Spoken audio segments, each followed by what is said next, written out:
승리는 내 것입니다. 승리는 우리 모두의 것인 걸 믿으시기를 주님의 이름으로 축원드립니다. 벌써 또 이렇게 4월달이 됐네요. 참 시간이 빠른 것 같습니다. 우리 4월달을 잔인한 4월이라고 했던가요? 이 4월달에 주님이 부활하신 부활주일이 있다는 것이 우리에게는 또 큰 기쁨입니다. 저는 지난 주간 특세하면서 저희 친척 형님으로부터 문자가 왔어요. 저에게 문자 처음 주시는 것 같아요. 그런데 문자를 주어서 문자를 정성껏 읽어봤습니다. 그런데 그 문자를 이렇게 원래 공무원 하신 분이라 좀 이렇게 바른 생활을 잘 하시는 바로 그런 분인데 문자를 주셔서 일부러 꼼꼼하게 읽어봤습니다. 문자의 내용은 건물 안에 있는 화장실을 들렸는데 화장실 위에 지갑이 하나 놓여 있다라는 거예요. 그래서 저 지갑을 만질까 아니면은 그냥 둘까 찾으러 오겠지. 그러면서 망설이다가 시간이 좀 지났는데 호기심도 있고 해서 지갑을 만졌더니 지갑 속에 5만 원권이 빡빡하게 딱 새 글로만 들어가 있더라는 거야.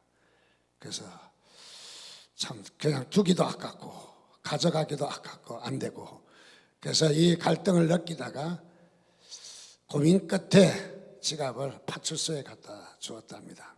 파출소에 가니까 파출소에 경찰이 지갑을 기다리고 있더래요. 그래서 그렇지 않아도 어떤 분이 이런 지갑이 신고가 들어오지 않을까 싶어서 그래서 이렇게 지갑을 기다리고 있다고, 그래서 잘 됐다고 경찰이, 그래서 그분에게 연락을 해서 지갑을 갖고 가도록 해야 되겠다.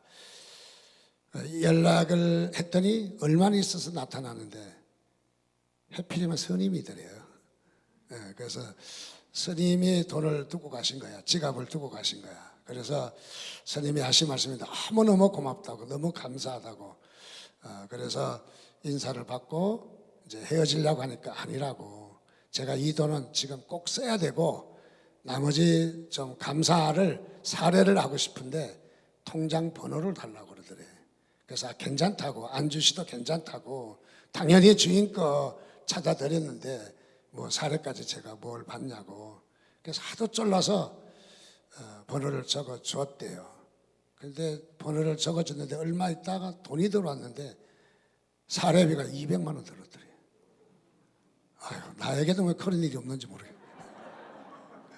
그래서 너무너무 참 200만 원, 아니 이게 200만 원까지는 아닌데 한 20만 원 들어오면 받겠는데 200만 원은 부담도 되고 이건 아닌 거라 싶어서 그래서 다시 파출소에 연락을 했답니다. 그분을 스님이 어디 계시는지 좀 알려달라고. 제가 200만 원 받을 거는 아닌 것 같습니다. 그랬더니 그냥 받으시죠. 경찰이 주셨는데 감사히 받아서 감사히 쓰면 되지 않겠습니까? 또 그 말도 그럴듯해서, 그런데도 좀 마음이 좀 놓이지 않아서 안 되겠다 싶어서 좀 가르쳐달라고, 스님이 어디 계시냐고 물으니까 그렇지 않아도 스님이 절대 가르쳐주지 말라고 그랬대요. 이렇게 물을 거라고, 가르쳐주지 말라고. 그래서 경찰을 계속 쫄랐대요. 아니 어디 계시는 스님이냐고. 그러더니 경찰이 정색을 하면서 귀에다가 이렇게 말하더래요. 만우절요. 만우절. 아직도 처리가 안 됩니까? 만우절이었대요. 만우절. 여러분 절간이라는 절이 만우절이 있는지 모르겠어요. 어쨌든 만우절입니다. 옛날에 만우절이 참 재밌는 이야기도 있고 또 생활의 활력소도 좀 됐는데 너무 지나쳐서 만우절이 좀 이렇게 지키지 않는 것 같습니다. 그러나 만우절에는 또 우리가 재미있는 시간도 없지 않아 있었던 것을 또 우리가 생각납니다. 자, 우리 기독교의 최대 절기, 최대 명절은 성탄절도 되겠지만은 성탄절보다 더 큰 절기는 부활주일이에요. 이 부활절은 참 대단한 절기입니다. 헛소리라도 해볼 수 없는 소리예요. 타종교에서는 우리 부활했다 가지고나 안 가도 부활까지라도 말을 할 수 있는 말이 아니에요. 왜? 그렇게 사기칠 수는 없으니까. 자, 기독교는 감히 당당하게 이야기합니다. 주님께서 죽음의 권세를 이기시고 부활하셨다. 여러분 믿으시면 아멘 하시기 바랍니다. 부활하셨기 때문에 우리는 부활의 주님을 믿고 있는 거예요. 부활하지 못한 그야말로 죽은 그런 신을 믿는 신이 아니라 우리는 바로 부활하신 주님을 믿는, 그래서 이 부활주일이 우리에게는 너무너무 중요하고 또 더 나아가서 우리에게는 엄청난 감격입니다. 정말 감격이에요. 가만히 있을 수 없는, 그야말로 하나님 앞에 우리가 감사하고 또 그야말로 이 부활주일을 감동으로 지킬 수 있는 절기가 아닌가 그런 생각이 듭니다. 그래서 사람들이 태어나고 죽는 것은 뭐 누구나 다 할 수 있지만은, 그러나 부활은 오로지 예수님밖에 할 수 없는 것이죠. 그래서 우리 주님이 부활하신 부활주일, 새 생명의 종교입니다. 우리는 이 부활하신 부활의 은혜가 저와 여러분 가운데 충만하시기를 주님의 이름으로 축원드립니다. 우리 부활주일이 되면 교회는 선물을 주죠. 어떤 선물? 계란을 주잖아요. 장식을 해서 아이들에게 늘 보던 계란 그냥 주지 않고 담은 을 어떻게라도 꾸며서, 그래서 좀 아이들에게 재밌게 이렇게 계란을 선물로 줍니다. 세계 각국에도 계란을 선물로 이렇게 많이 줍니다. 미국 같은 데는 보니까 공원 같은 데도 부활주일이라고 뭐 계란 모양의 장식들을 많이 해놔요. 믿든 안 믿든 간에 많이 해놓고 부활절을 지키는 그런 모습을 볼 수가 있습니다. 1071년 예루살렘이 모슬렘에 의해서 포위당했습니다. 그래서 전쟁에서 그야말로 완전히 이렇게 다 점령당해 버렸죠. 그런 가운데 우리 십자군이라고 하는 기독교인들이 전쟁을 대항을 했습니다. 이슬람에 대항을 한 거죠. 이슬람이 전쟁으로 이슬람에 밀고 내려오는 속도가 너무 빠른 거예요. 중동에서부터 시작해서 아프리카로 내려가고, 그 다음에 이 중동에서 아시아로 와서 일본까지 그야말로 모슬렘들이 밀고 들어왔습니다. 한국은 오지 못했어요. 한국은 감히 어디 오겠습니까? 그래서 이 예루살렘을 점령을 하고 예루살렘에 그야말로 다 이렇게 점령을 한 상태인데, 예루살렘에 성전이 있는 곳이잖아요. 그래서 기독교인들이 붕괴해서 일어서서 전쟁을 벌린 것이 십자군 전쟁입니다. 그래서 이 십자군 전쟁에 너도 나도 동원이 돼서 전쟁에 나갔습니다. 그 동네의 한 마을에 있었던 이야기입니다. 다름이 아니라 한 동네에 남루한 차림으로 부인 한 사람이 찾아왔습니다. 그리고 자신에게 먹을 것을 좀 달라고 구걸을 하는 바로 이런 여인이 있었습니다. 이름은 모자린드라고 하는 바로 그런 여인입니다. 이유 인적이 어떻게 되었냐고 서로 이야기하니까 다름이 아니라 남편이 있었는데, 남편은 십자군 전쟁에 군대에 불러가서, 그래서 남편은 없는데 이 고약한 놈들이 와서 집 다 양식 빼앗아가고, 그리고 아이들도 다 이제 이렇게 뿔뿔이 다 흩어지고 자신도 먹고 살 길이 없어서 이 동네까지 먹을 것을 구걸하러 왔다는 거예요. 그 소리를 듣고 있던 이 마을에 한 부잣집 양반이 자신의 집에 방이 이렇게 남는 것이 있으니까 와서 기거해도 좋다고 사랑을 베풀었습니다. 부인은 얼마나 감사하다고 그때부터 고운 마음씨로 주인집과 그리고 동네에 마을에 있는 사람들에게 감사함으로 깍듯이 섬기면서 특별히 어린 아이들을 잘 섬겼습니다. 그래서 어린 아이들에게 먹을 것도 주고 아이들을 잘 섬기니까 동네에 소문이 자자하게 났어요. 그래서 어른이고 아이들이고 할 것 없이 이 부인에게 먹을 것도 갖다 주고 또 생활용품도 필요한 거 갖다 주고, 그렇게 해서 이렇게 잘 지나고 있었습니다. 이 모자린드 부인은 너무 고마워서 어떻게 이 동네와 자신을 이렇게 기가할 수 있도록 집을 내준 이 주인집에게 어떻게 좀 사례를 할까, 보답을 할까 생각하다가 닭을 몇 마리 사다가 닭을 길렀습니다. 그래서 닭으로 주인집을 좀 보답하고 싶다 싶어서 닭을 사다가 열심히 닭을 길렀습니다. 그때 당시에 유럽에는 닭이 참 귀했던 거죠. 부잣집에나 닭이 몇 마리 있지 닭들이 좀 없었고, 또 그 마을에는 닭 있는 집이 한 집도 없었다는 거예요.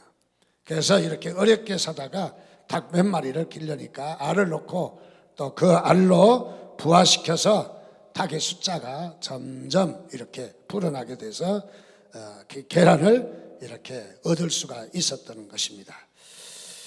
한 해가 되어서 이제 부활절이 닥쳤는데 어떻게 좀 보답을 할까 모자린드 여인은 생각하다가 동네 아이들을 좀 불러왔습니다. 부활절이 되고 하니까. 그래서 아이들에게 음식도 만들어주고 또 이렇게 음료도 주면서 아이들을 섬기면서 아이들에게 이렇게 했습니다.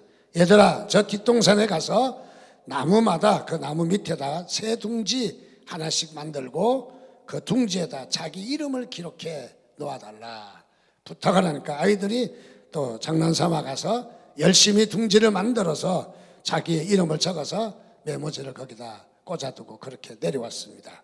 그랬더니 아이들이 왁작지껄 재미있게 놀고 음식을 먹고 있는 사이에 부인은 산으로 올라가서 아이들 둥지를 만들어 놓은 거기에다가 예쁘게 장식한 계란 선물을 하나씩 이렇게 선물을 주었어요. 그리고 아이들을 뒷동산으로 올려보내니까 아이들이 깜짝 놀라서 너무너무 좋아했습니다. 그냥 계란도 고맙지만은 또 귀한 것이니까 계란이 장식까지 하니까 더더구나 아이들이 너무 귀하고 너무 감사해서 계란 하나를 들고 그야말로 이 축제가 벌어지는 바로 그날이 되었다는 것이죠. 그렇게 해서 행사가 이제 끝나고 이제 부인이 이 여인의 집에 있는데 어떤 한 소년이 지나가다가 들리게 되었답니다.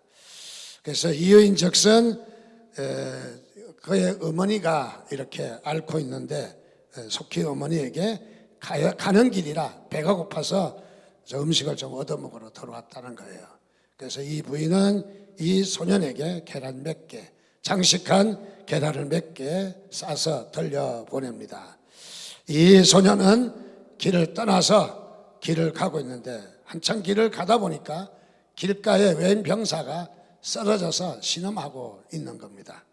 그래서 이 소년이 이 가서 병사를 깨우고 그리고 배가 고파서 쓰러진 것 같아서 선물로 받은 계란을 이 병사에게 주었더니 병사가 그 계란을 먹게 되었는데 이 모자린드 여인은 계란에다가 하나님이 우리를 지켜주셨다. 그리고 하나님은 사랑의 하나님이다. 마음이 착한 사람은 하나님이 도우신다 하는 이 모자린드 여인의 가훈을 거기다 써넣었던 거죠. 가훈을. 그랬는데 이 병사가 계란을 먹으려고 보니까 글씨가 많이 아는 글씨예요. 가만히 보니까 자기 집 가훈이에요. 그래서 이 계란에다가 이 가훈을 쓸 사람은 자기 부인밖에 없다 싶어서 이 소년에게 물었습니다. 어떻게 된 거냐 물었더니 이렇게 이 동네에 이렇게 지나가다가 계란을 선물로 받았다고. 그래서 이 병사는 힘을 내서 쫓아가서 확인해 봤더니 그 여인이 자기 부인이었어요. 얼마나 감사한지. 그래서 이 부인을 만나서 가족이 다시 행복하게 잘 살았다는 얘기입니다. 참 이런 고마움이 어떻게 참 있는지. 계란으로 섬긴 것도 잘했지만은 또 계란으로 인연이 되어서 가족이 만날 수 있었던 것은 다 큰 하나님의 축복이라고 생각합니다. 저는 오늘 우리 교회 계란이 사여전도에서 마련했다고 그러는데 또 전명욱 집사님이 또 재정을 부담했다고 하는데 그분들 가정과 사여전도 위에 이런 축복이 있기를 주님의 이름으로 축원드립니다. 배가 아픕니까? 여러분 모두도 그런 축복이 있기를 주님의 이름으로 축원드립니다. 주님은 살아계십니다. 우리는 작은 일을 했지만 하나님은 큰 선물로 우리에게 보답하는 하나님이신 것을 믿으시기 바랍니다. 여러분에게도 이런 큰 좋은 역사, 좋은 일들이 이루어지기를 주님의 이름으로 축원드립니다. 인류의 가장 큰 패배는 무엇일까요? 어떤 패배일까요? 어떤 스포츠 경기보다도, 어떤 우리의 게임보다도 가장 큰 패배는 죽음에 대한 패배입니다. 죽음 앞에는 꼼짝할 수 없어요. 어떻게 우리가 이겨볼 수 없잖아요. 아무리 우리 문화와 문명이 발달해도, 과학이 눈부시게 발전했다 할지라도 죽음 앞에는 꼼짝하지 못하는 것. 그야말로 고개 푹 숙이고 죽음이 와서 가자 하면은 가야 되는, 꼼짝없이 우리를 붙잡힌 바로 패배한 것이 바로 우리 죽음 앞이라는 거죠. 그래서 죽음을 정복한 사람은 없습니다. 늘 우리의 소원은 건강하게 살아라, 오래오래 장수하시라 인사를 하지만은 어느 누구도 죽음을 정복한 사람은 없다는 것이죠. 그래서 사람들은 모두가 죽음 앞에 두려워합니다. 죽음은 모든 것을 떠나기 때문입니다. 죽음은 어떻습니까? 직장도 버리고 가족도 버리고 모든 재산도 떠나야 합니다. 죽음 앞에는 꼼짝하지 못합니다. 아무리 우리가 과학이 발전해서 남극과 북극을 왔다 갔다 하고 우주를 달나라를 왔다 갔다 해도 달나라는 정복할지 몰라도 죽음은 정복하지 못하는 것이죠. 그런데 이 죽음 앞에 우리의 그리스도, 예수 그리스도는 죽음을 정복하셨습니다. 죽음을 정복했습니다. 그래서 우리는 이 부활주일이 위대한 승리의 주일이에요. 여러분, 승리하신 것을 믿으시기 바랍니다. 그래서 우리는 부활하신 주님을 믿기 때문에 우리는 승리한 것입니다. 주님께서 3일 만에 다시 살아나심으로 말미암아 죽음의 권세를 다 이기시고 다시 사셨네라고 우리를 고백하는 것입니다. 오늘은 바로 이 주님께서 살아나심을 축하하는 부활주일입니다. 어떤 분이 부활주일 되면 왜 헌금을 하느냐고. 그럼 뭐 할 건데? 내가 물었어요. 뭐 할 건데? 뭐라도 하고 싶지 않으세요? 이 부활주일 얼마나 감사한데, 얼마나 귀한데 부활주일에 헌금을 하는 게 맞느냐 안 하느냐, 교회에서 봉투를 왜 주느냐, 그런 비판론자들의 말도 있습니다. 그렇죠. 하기 싫은 사람은, 효도하지 않는 사람은 부모의 생신이 왜 이렇게 자주 돌아가냐고. 뭘 자주 돌아와? 1년에 한 번인데. 그러나 효도하는 자녀는 어떻습니까? 또 우리 부모님의 생신 너무너무 즐겁고 기쁘다고 뭘 더 해드릴까. 그야말로 효도하는 자녀는 너무너무 기뻐하잖아요, 부모의 생신을요. 오늘 우리가 부활에 동참하는 자들은 이 날이 바로 우리에게 축제의 날이 될 줄 믿습니다. 바로 승리의 날이 될 줄 믿습니다. 우리에게 그런 좀 감격과 감동을 가졌으면 좋겠다. 우리가 이 부활주일에 뭐라도 하고 싶은, 주님께 뭐라도 드리고 싶은, 적든 크든 간에 뭐든지 좀 드리고 싶고, 주님의 부활이 내 부활이기 때문에, 내가 부활하는 것이기 때문에 우리는 기뻐하지 아니할 수 없는 거죠. 그래서 이날에 우리가 가만히 있을 수 없는 것입니다. 마태복음 28장 5절 6절 말씀에 보니까 천사가 여자들에게 말하여 이르되 너희는 무서워하지 말라. 십자가에 못 박힌 예수를 너희가 찾는 줄 내가 아노라. 그가 여기 계시지 않고 그가 말씀하시던 대로 살아나셨나니라. 와서 그가 누우셨던 것을 보라. 일찍이 예수님의 무덤을 살피러 여인들이 나갔는데 두리번 찾아도 깜짝 놀랄 일은 무덤에 돌문이 열려 있고, 그리고 예수님의 모습이 보이지 않는 겁니다. 얼마나 두려운 일이겠어요. 어떤 나쁜 사람들이 예수님의 시신을 도둑질해 갔는가. 또 더 나가서 예수님의 무덤에 로마의 권세의 도장을 딱 찍어놓고 임봉을 한 것인데 누가 이 큰 돌을 굴렸던가, 또는 이 권세를 누가 도전해서 이 돌문을 열어놨던가. 아닌 게 아니라 이거 보통 일이 아니라는 거죠. 큰 일인 거죠. 누가 했든지 간에 그야말로 두렵고 벌벌 떨 수밖에 없습니다. 그때 천사가 나타나서 무서워하지 말라, 걱정하지 말라, 두려워하지 말라. 너희가 누구를 찾는지를 잘 알고 있다는 거죠. 그래서 그는 여기 계시지 않고 평소에 말씀하시던 대로 그가 살아나시나니라. 여러분 믿으시면 아멘 하시기 바랍니다. 그가 살아나셨느니라. 그래서 천사가 바로 여인들에게 이렇게 말씀해 주었습니다. 예수님의 무덤은 어떤 무덤입니까? 빈 무덤입니다. 빈 무덤 가치가 없겠죠. 세상에서는 가치가 없겠죠. 세상에서는 무덤에 시신이 있어야 되는 거예요. 공자의 무덤 또는 뭐 누구의 무덤. 그래서 무덤 자랑하느라고 난리가 났어요. 무덤 자랑한다는 말은 죽었다는 거잖아요. 그분이 죽었다는 거죠. 우리나라도 무덤 자랑하는데 일가견이 있잖아요. 그래서 묘에 대해서 관심이 굉장히 많아요. 뭐 중국은 더 말할 것도 없고. 그런데 무덤을 애찬하는 나라들은 잘 살지를 못한다고 그러더라고요. 자, 그런데 여기에 사람들은 무덤을 자랑합니다. 무덤을 아주 뭐 여기는 누구의 무덤이라고. 그 뒤에 어떤 의미가 있습니까? 그분이 죽었다는 것밖에 더 있어요. 그런데 우리 주님의 무덤은 빈 무덤이에요. 무덤이 비어 있어요. 무덤이 비어 있다는 얘기는 살아나셨다는 말이잖아요.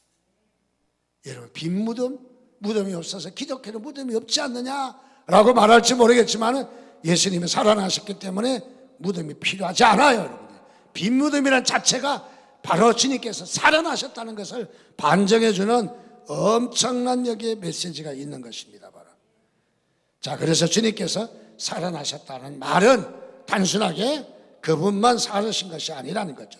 20절 말씀 보니까 이제 그리스도께서 죽은 자 가운데서 다시 살아나사 잠자는 자들의 첫 열매가 되셨도다.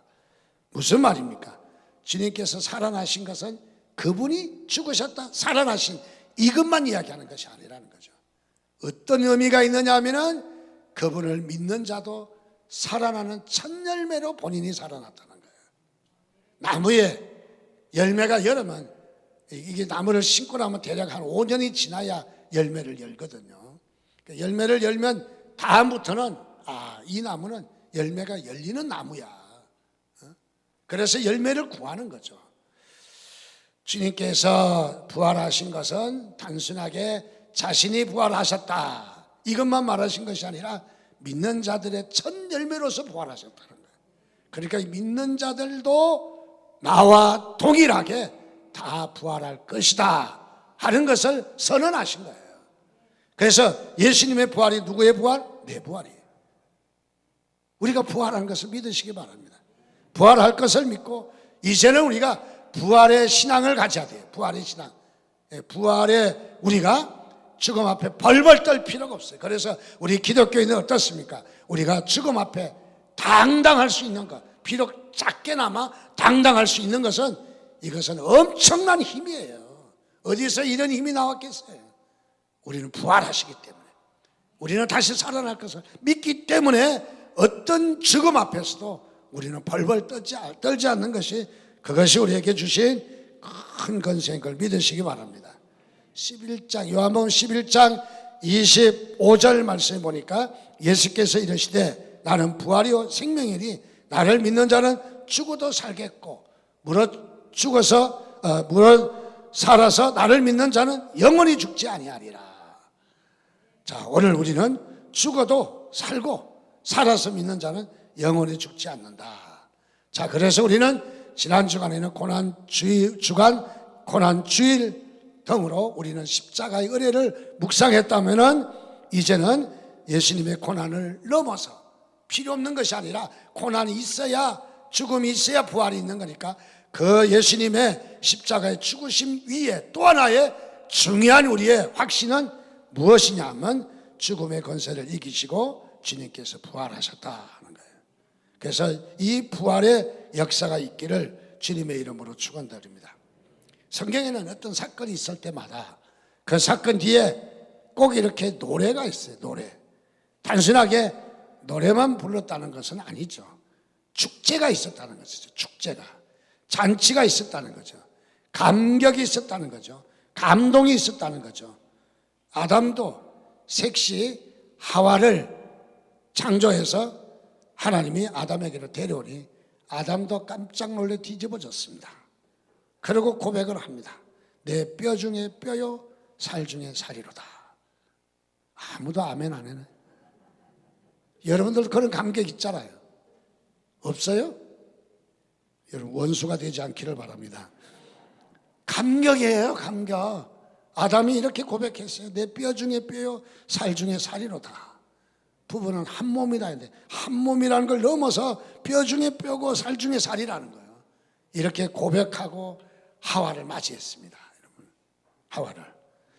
또 어떻습니까? 모세와 그 이스라엘 백성들이 홍해를 건너고 나자 또 노래 잔치가 열리는데 감격의 노래를 하잖아요. 그래서 홍해를 건넌 것을 얼마나 감사한지 감격의 노래를 합니다. 또 어떻습니까? 기도로 얻은 사무엘을 인해서 한나는 또 노래를 하지 않습니까? 한나의 노래. 또 마리아는 예수님을 잉태하게 된 것을 또 노래하는, 성경에는 이런 노래들이 계속 기록되어 있는데 이것은 감격했다는 거예요. 감동이었다는 말이죠. 자, 여러분, 노래 중에 성경에 많은 노래가 있지만은 노래 중에 노래, 감격 중에 감격, 그야말로 사건 중에 사건이 하나 있는데 그 사건이 뭔지 아십니까? 오늘 고린도전서 15장 55절과 56절입니다. 같이 읽겠습니다. 시작. 사망아, 너의 승리가 어디 있느냐? 사망아, 내게 쏘는 것이 어디 있느냐? 사망이 쏘는 것은 죄요, 죄의 권능은 율법이라. 당당하게 선언합니다. 사망아, 네가 어디 있느냐? 네가 쏘는 것은 너의 승리가 어디 있느냐? 네가 주가라고 네가 점령한 것이 뭐냐라고 여기에 당당하게 이야기합니다. 내가 쏘는 것이 어디 있느냐? 너의 권한이 통하는 데가 어디 있느냐 이 말이에요. 사망이 쏘는 것은 죄고 사망의 죄는 죄의 권능이라라고 이야기합니다. 사망에 그동안 영향을 받았어요. 우리가 절절맸어요. 죽인다면 꼼짝 못했습니다. 근데 이제는 우리가 사망의 종로로시 알아가거든요. 사망에서 우리가 벗어난 자들이 이제는 사망이 우리를 묶을 수가 없어요. 바로 너 죽여 그래도 살아날 것을 믿기 때문에 우리가 기꺼이 순교할 수 있는 거죠. 뭐 자월해서 일부러 죽을 필요는 없지만은 그러나 우리는 죽음 앞에 조종당하지 않는다는 거예요. 왜? 살아나기 때문에, 살 것을 믿기 때문에. 그동안은 어떻습니까? 우리가 이 사망의 독침에 모두가 다 꼼짝 못하고 있었지만은 이제는 사망이 우리를 묶을 수 없다는 것입니다. 미국의 유명한 목사님, 몰간 목사님이라고 책도 많이 나와 있는데 우리 한국에도 미국에서 매사추세츠에서 어느 시골 교회를 목회하실 때 이야기입니다. 거기에 교회에 주일학생 유초등부에 톰이라는 어린아이가 있었습니다. 이 어린아이는 건강이 좋지 못했습니다. 발로 기어다닐 수 없었습니다. 그래서 휠체어를 타고 이동을 하고 교회를 출석했습니다. 그러나 휠체어를 탔지만은 아주 총명했고 믿음이 좋은 아이였습니다. 부활절을 앞둔 어느 주일에 교회 선생님은 어린아이들에게 플라스틱 계란을 선물로 주면서 숙제를 내줬습니다. 그 숙제는 무엇이냐면 일주일 동안 잘 생각해서 이 계란 속에 생명을 담아가지고 오라. 생명을. 이런 숙제를 내줬어요. 한 주간이 지나서 부활주일날 아침이 되었는데 아이들이 저마다 그 계란 플라스틱 껍질에다가 생명을 담아갖고 왔어요. 어떤 아이는 꽃을 잔뜩 꺾어서 꽃을 담았습니다. 꽃이 살아있는 것처럼 잘했구나 하면서 머리를 쓰다듬어 줬어요. 어떤 아이들은 곤충을 담아가지고 왔어요. 곤충을. 그래서 꿈틀꿈틀하는 생명이 있는 이 곤충을 담아가지고 왔습니다. 이렇게 저렇게 아이들이 숙제를 잘 해갖고 왔습니다. 칭찬해주고 격려해 주었습니다. 어느덧 선생님은 톰 앞에 와서 섰는데 톰이 가지고 있던 계란 껍질은 아무것도 없었습니다. 그래서 선생님이 이 아이를 위로했습니다. 톰아, 숙제를 못해도 괜찮다. 위로를 해 주었습니다. 그랬더니 이 톰이라는 아이가 심각한 얼굴로 선생님을 바라봤습니다. 저는 이 속에 생명을 담아가지고 왔습니다. 그렇게 대답하는 거예요. 아무것도 없는데 보이지 않는 생명을 담았습니다. 그러고 하는 말이 예수님의 무덤은 비어있지 않았습니까? 바로 이 계란이 빈 거지만은 비었다는 것은 부활했다는 것을 이야기합니다. 아이가 이렇게 꺼내자 선생님은 깜짝 놀랐습니다. 선생님보다 더 큰 부활신앙을 가지고 있었던 것이죠. 예수님의 무덤이 빈 무덤을 묵상하며 이 아이가 바로 계란의 빈 껍질이 바로 부활을 반증하는 것이라고 이 아이는 생각했던 것이죠. 얼마나 위대한 부활신앙을 가지고 있는지 이 아이의 참 좋은 모습을 발견할 수가 있습니다. 그렇습니다. 오늘 하루뿐만 아니라 우리의 생애에 가장 위대한 노래, 예수님의 부활을 여러분 노래하는 자들이 되시기를 주님의 이름으로 축원드립니다. 그러면 부활신앙을 가지려면 어떻게 해야 되느냐? 오늘 말씀을 통해서 세 가지만 말씀을 나누려고 생각합니다. 첫째는 부활신앙은 우리가 다시 부활할 것을 믿는 겁니다. 여러분 부활신앙, 부활을 믿는 자가 되시기를 주님의 이름으로 축원드립니다. 오늘 본문 51절 52절 말씀에 보라 내가 너희에게 비밀을 말하노니 우리가 다 잠잘 것이 아니요 마지막 나팔의 순식간에 호련히 다 변화되리니 나팔 소리가 나매 죽은 자들이 썩지 아니할 것으로 다시 살아나고 우리도 변화되리라. 여러분 변화될 것을 믿습니다.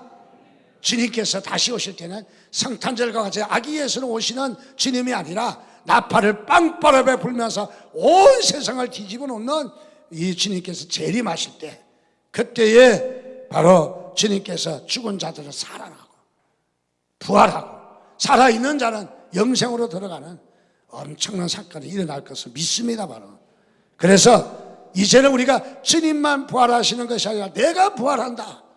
그래서 우리는 부활의 신앙 여러분 반드시 가지시기를 주님의 이름으로 축원드립니다. 종교개혁자 마틴 루터가 있습니다. 마틴 루터는 14살 된 딸이 있었습니다. 이 딸이 중병에 걸려서 치료받지 못하고 죽어가게 되었습니다. 임종을 앞둔 그야말로 가족들이 모여서 루터는 딸의 손을 잡고 간절히 기도했습니다. 하나님, 저는 이 아이를 진정으로 사랑합니다. 그런데 왜 이 아이를 데려가시려 하시나니까 하면서 하나님 앞에 반문이 섞인 기도를 했습니다. 루터는 한참 동안 딸을 바라보며 물었습니다. 사랑하는 딸아, 막델라라야, 너는 나와 함께 있는 것이 좋으냐? 아니면 하늘에 계신 아버지께로 가는 것이 좋으냐? 심각하게 물었지만 아이는 이렇게 대답했습니다. 아버지 하나님의 뜻에 따르겠어요. 아버지 하나님의 뜻에 따르겠어요. 하면서 조용히 눈을 감고 운명했습니다. 한참 동안 가족들의 침묵이 흘렀지만 오해를 토할 수도 있는데 바로 이 가정에 평안이 흘렀습니다. 그리고 온 가족들이 기쁘게 이 아이를 낳아줄 수 있었습니다. 그것은 무엇입니까? 이 아이에게 가지고 있던 작은 부활의 소망인 것이죠. 부활할 수 있다는 소망. 하나님 아버지께로 가서 다시 부활해서 이 다음에 다시 만날 것을 믿는 부활의 믿음이 있었던 것이죠. 부활의 믿음. 오늘 저와 여러분들 부활의 믿음이 있기를 주님의 이름으로 축원드립니다. 두 번째로 우리의 부활의 신앙은 감사하며 사는 생활이라고 생각합니다. 감사하며 우리 주 예수 그리스도로 말미암아 우리에게 이김을 주시는 하나님께 뭐한다? 감사한다. 여러분 예수님이 죽으시고 부활하셨기 때문에 우리는 감사하시기를 바랍니다. 우리가 부활에 참여할 것이기 때문에 감사가 넘치시기를 바랍니다. 여러분 감사가 여러분의 부활신앙을 다시 일으켜 주실 것을 믿습니다만 세 번째로 부활신앙은 어떻게 하라? 경고하여 흔들리지 말라라고 이야기합니다. 여러분 부활신앙 가진 것 좋은데 어려움이 오고 고난이 오고 힘든 일이 오고 일이 안 된다 할지라도 여러분들 놓치지 말아야 될 것은 부활신앙을 놓치면 안 된다는 거예요. 흔들리면 안 된다는 거예요. 여러분 부활신앙을 딱 가지시기를 주님의 이름으로 축원드립니다. 그래서 부활신앙은 바로 우리가 가실 때 오늘도 우리가 부활의 역사가 나타나는 거예요. 단순히 과거의 사건으로 부활이 있었다 하는 것을 말해주는 게 아니라는 거죠. 성경은 오늘 우리에게도 지금 부활의 역사가 있다는 거죠. 우리에게도. 그래서 그 부활의 역사가 오늘 우리에게도 함께 하셔서 부활의 신앙으로 여러분 축복받는 삶이 되시기를 주님의 이름으로 축원드립니다.